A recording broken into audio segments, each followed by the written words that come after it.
Senator Kelly, please. Thank you, Mr. Chairman, and thank you to all of our witnesses today. Dr. LaPlante, this question is, I'm going to start with you. In the face of growing and changing threats from our adversaries, the Department of Defense continues to struggle with rapidly adopting emerging technologies that can transform the next generation of military capabilities.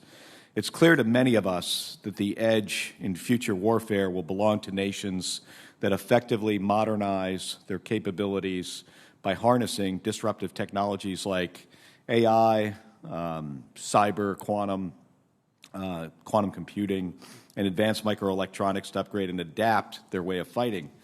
At the same time, we have budgetary overruns and bureaucratic challenges.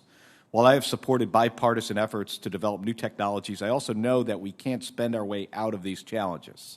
We need to spend smarter and find better ways to quickly advance development and the fielding of these game-changing technologies. Around the country, there are innovative ecosystems working to enhance our capabilities. Arizona is such a place. It's home to several of our military's key testing and training ranges, which play a unique and important role in supporting the joint force and supporting aerospace and defense industry leaders that are developing solutions that help us maintain an advantage on the battlefield. In the heart of it all, Arizona State University is uniquely suited to translate new technologies to meet current and future DoD challenges with its robust technical capabilities and extensive innovation ecosystem. In partnership with DoD industry and venture capital firms.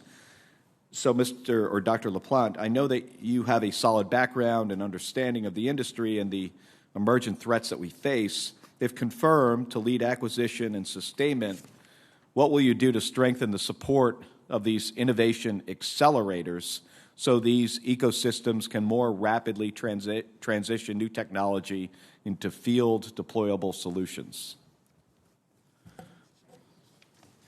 Thank you for the question, Senator.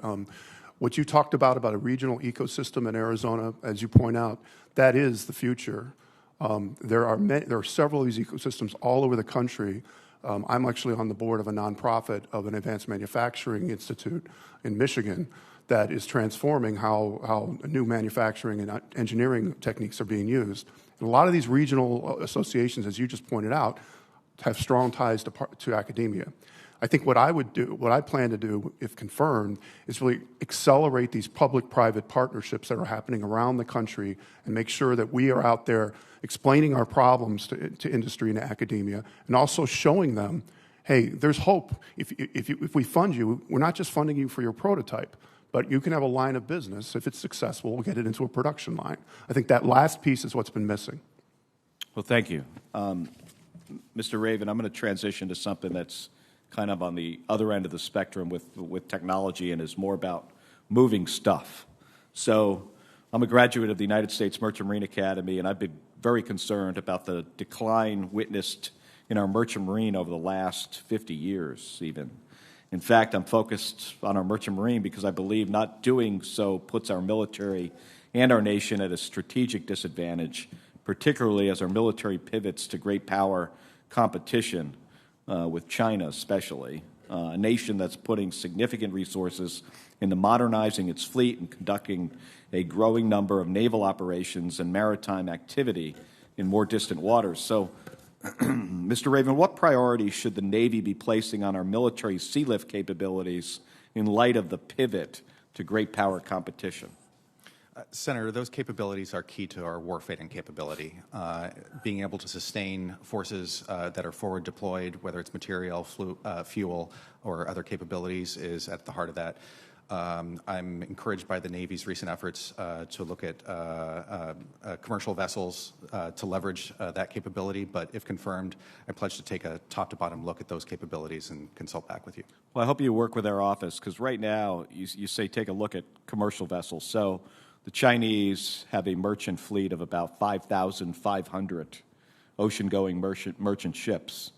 We have about 85, I think the number is. So we are greatly outmatched. And a big conflict at sea often results in some losses, and it wouldn't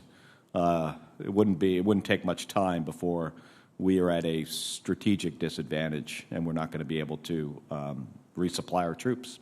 So thank you. Yes, sir. Thank you, Mr. Chairman.